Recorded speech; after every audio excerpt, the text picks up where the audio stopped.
আসসালামু আলাইকুম।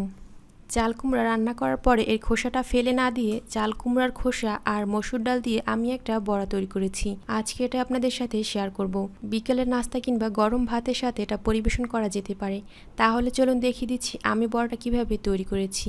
মূল রেসিপিতে যাওয়ার আগে চ্যানেলটি সাবস্ক্রাইব করে পাশে আসা বেল আইকনটি প্রেস করে দিন। চাল কুমড়ার বড়া তৈরি করার জন্য এখানে আমি একটা চাল কুমড়া নিয়ে নিয়েছি। কুমড়োটাকে এই অবস্থাতে খুব ভালোভাবে ধুয়ে নিতে হবে। চাল কুমড়ার খোসা এরকম একটু পুরু করে ছাড়িয়ে নিতে হবে। পুরু করে ছাড়িয়ে নেওয়া খোসাগুলোকে যতটা সম্ভব মিহিকুচি করে নেওয়ার চেষ্টা করতে হবে।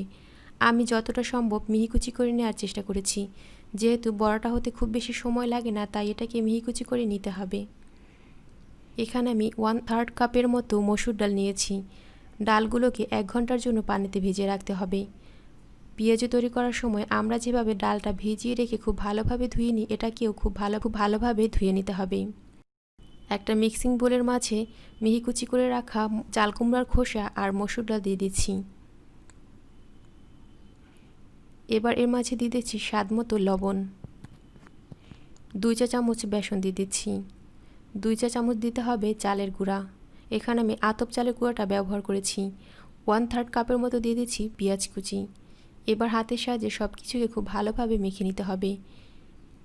চালের গুঁড়া ব্যবহার করার কারণে এটা খেতে কিন্তু মুচমুচে হবে, তাই অবশ্যই চালের গুঁড়োটা ব্যবহার করার জন্য ট্রাই করবেন।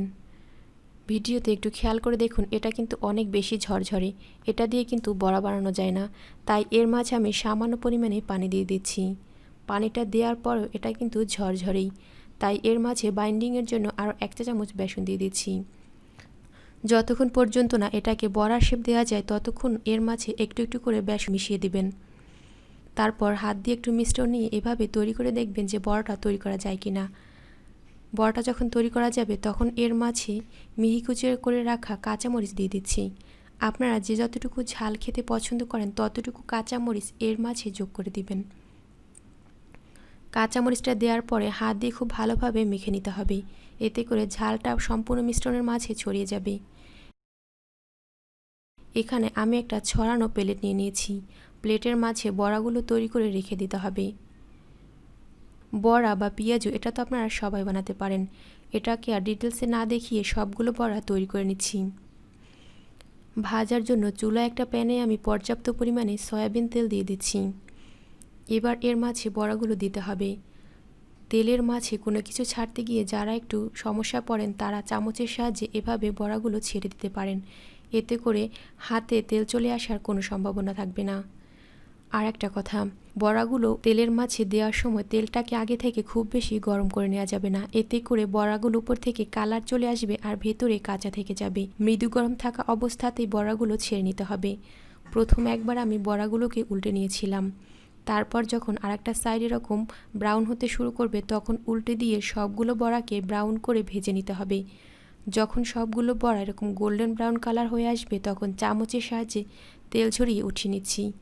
পেঁয়াজু বা অন্যান্য বড়া যেভাবে তৈরি করা হয় এটাও কিন্তু সেভাবেই ভেজে নিতে হয়।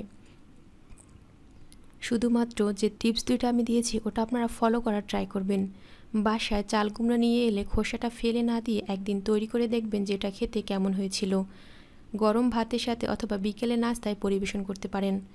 যদি রেসিপিটা ভালো লাগে চ্যানেলটি সাবস্ক্রাইব করে পাশে আসা বেল আইকনটি প্রেস করে রাখবেন। এতে করে আমি কোনো নতুন ভিডিও আপলোড করলেই সেটা সবার প্রথমে চলে যাবে আপনার মোবাইলে। আমার চ্যানেলের আরও মজার মজার রেসিপিগুলো দেখার জন্য লিঙ্ক আমি ডেসক্রিপশন বক্সে দিয়ে দিয়েছি। আপনারা চাইলে রেসিপিগুলো দেখে নিতে পারেন আর শেয়ার করতে পারেন আপনাদের প্রিয় মানুষগুলোর সাথে। একটা লাইক দিয়ে উৎসাহিত করবেন যাতে করে নতুন ভিডিও তৈরি করতে পারি। আজকের ভিডিওটা দেখার জন্য সবাইকে অসংখ্য ধন্যবাদ। আল্লাহ হাফেজ।